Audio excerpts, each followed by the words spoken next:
Hello, welcome to another special legislative edition of Chamber Chat. We're here today with the Ward 3 candidates, Jason Smedley and Z. Thomas. Thank you for being here, Jason. Thanks for having me. So what is your vision for the community and moving forward? I'd like us to continue our growth in tourism and economic development while maintaining the historic roots of our community. What opportunities do you see our community having over the next decade? We have great opportunities with I-35 and Edmond expanding north and hitting our perimeter. Yeah. So we'll have tons of opportunities to expand in small industrial complex possibly, and possibly get some more residents here for some more jobs. Yeah, they're definitely coming. What was your plans to capitalize on those opportunities? One of the biggest things is making sure that we have property available and utilities ready for industries to move in. What constraints or hurdles do you see that would thwart any of those opportunities? The biggest constraints is our neighboring cities having a much larger financial budget and having a much larger residential base to capitalize off of sales tax. So how do we address that? The best way to address that is through the capital improvements plan that we already have in place. Okay. Using those funds to ensure that we grow the city, to ensure that we make more from what we have already. So what present day challenges do you see our community facing? The biggest challenges our community faces currently, our tourism industry is lacking as of lately, but there are many ways that we can get tourists back into the community. So what challenges do you see on the horizon? The biggest issues that our city may face is continued water issues, and we need to make sure that the low water dam is completed to ensure that we have a good, safe future for our residents. What would be your plan to address these challenges specifically? The current plan is to use the existing funds we have on hand from the water grant to complete the construction of the low water dam, which will, according to engineers, ensure the future quality of our water supply. What qualities do you think make you a good leader? I've worked in 2 different jobs since I graduated college in 2012.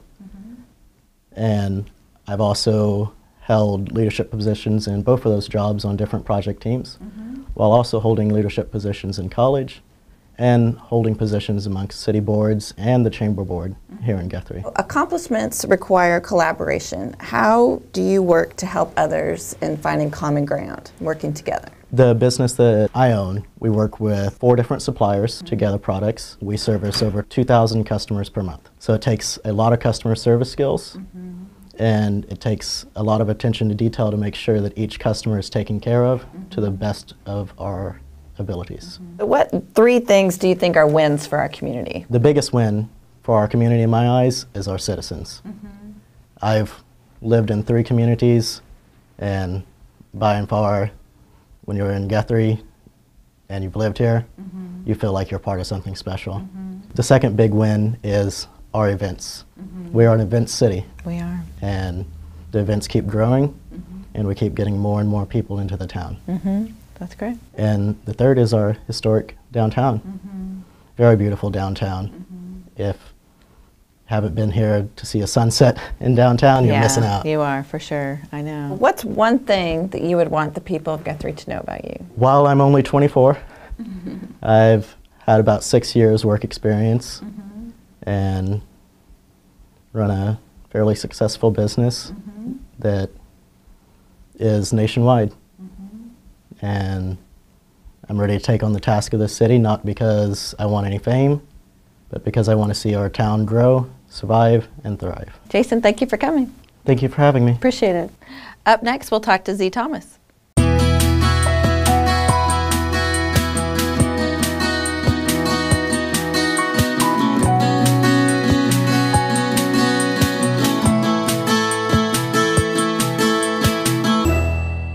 All right, we're back. We're here today with Z. Thomas. This is not your first time running for city council at all. How many terms have you served? 2. 2 terms. Okay, that's great. What is your vision for our community? And I happen to agree with the city council's vision is where we're going. Okay. The idea is that we're to be a vibrant community and we're to take care of the residents and encourage development and growth. That's what we should be doing. But I see a lot of people come to the council. I've been on 2 terms, and I've seen people come with an agenda. That's their vision, and it doesn't match the direction that the city is going, and it never turns out well for someone when they don't already agree with the direction we're going long term. So fortunately, my vision agrees. Yours does, okay. What opportunities do you see our community having over the next decade? Well, the CIP tax money that we had is a great thing that we've got going. We need to do the prioritizing on that and take care of that money and spend it properly, be good stewards of the money for the community. They've told us how they want it spent. The community has told us how they want it spent. We just need to do it right and be patient along the way, not get in a rush to do too much too fast and maybe go into debt to do it. We need to manage how we do that and take our time and spend it slowly and right. Because if you go into debt, then that's something you can't spend on something else. What was your plans to capitalize on those opportunities? No, not really. The city has already started the prioritization of that. We've actually committed to some things like the ladder truck and the police vehicles and some other things, and we're already talking about some other things that have cropped up, such as the storm drains that are going bad on us, that sort of stuff that we're going to have to adjust and be flexible, and that's what I'm talking about. There's some things that are going to come up along the way that we're just going to have to do some expectation management to let people know that, hey, this is a 15-year thing. It's not all going to happen tomorrow, and we need to take our time with it and do it right. What constraints or hurdles do you see that would thwart any of those opportunities? It is a long-term project, and there are going to be hurdles, and there's going to be times that we can't do what we want when we want to do it. We're just going to have to be patient along the way to make sure that we do that. So what present-day challenges do you see our community facing? The problem that we have right now is a problem that's been developing over decades. Actually, the city councils before us did not do a great job of planning for today. We have streets that are in bad shape. You know, we only have a budget to pave about a mile a year, and we have over 100 miles of streets. So if you think about that, you're only going to get the street in front of your house paved once every 100 years, and you probably aren't going to live to see it. No, you probably not. So it's just one of those things that you got to understand. That's what we're up against. We have sewers. The storm sewers are collapsing around town. The wastewater treatment plant needs to be replaced.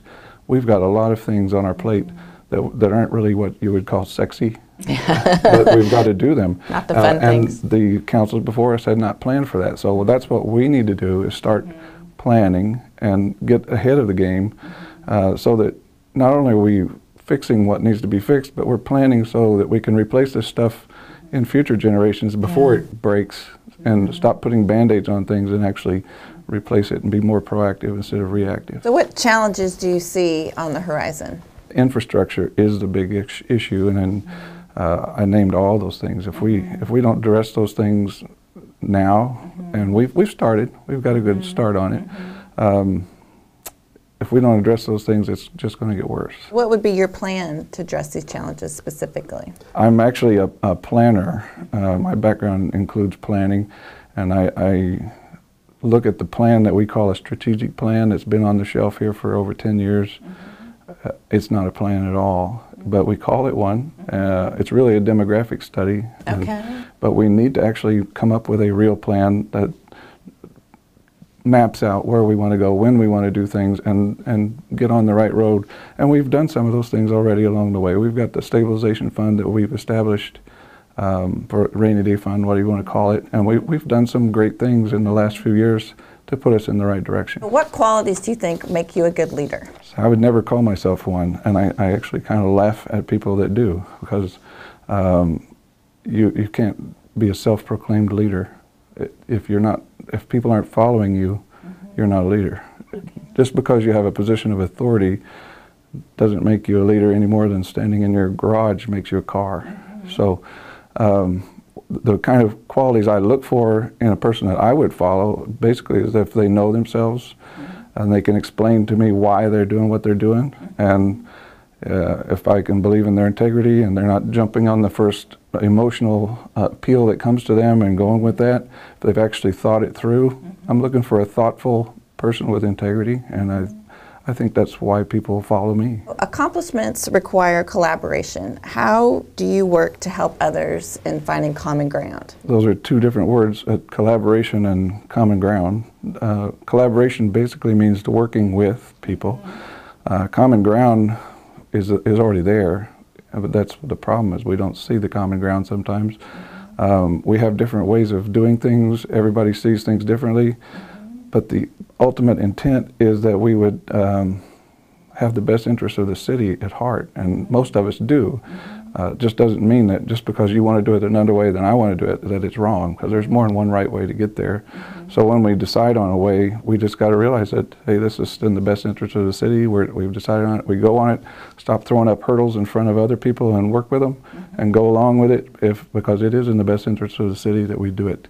Whatever we're doing, whatever we decided to do, and work together. What 3 things do you think are wins for our community? We've had several big things. The school board had a huge victory with the school bond issue passing. That's great for the community because people have confidence, and we can see more people wanting to move here because they can see that we're progressive thinking in that direction. The CIP that I already talked about, that's a great move for us. And we're going to see that over time, and we just have to be patient with it. And thirdly, I think a big win that we don't realize is the Rural Water District agreement that we had is going to eventually start showing some fruits in the way of growth for us. What's one thing that you would want the people of Guthrie to know about you? I think if I wanted people to know something about me, and I think that most of them already do, is that I don't like to hear myself talk. When I sit in council, I don't say a lot. But when I do say something, most everybody will stop and listen, because it's something that if I think it's important to say, most of them will listen to me. I think that's a good quality. And I think that people need to know that I will always stand up for what I think is in the best interest of the community. I recently had someone tell me that they thought I was the only guy in the room with a backbone on one of the recent issues that we had, because I was the only one standing up and talking, and taking the opposition. So I want people to know that I will stand up for them, but I'm not going to jump up to be the first one to go for the first emotional appeal that comes along. I've seen people do that. The first person to talk, that's the side they jump on. I like to think that someone's going to think about the issues and weigh both sides, because there's more than one, and go the right direction. Okay, that's great. Well, thank you for coming. I appreciate you being here. As we always like to close our Chamber Chat videos, we say community wins. Thank you.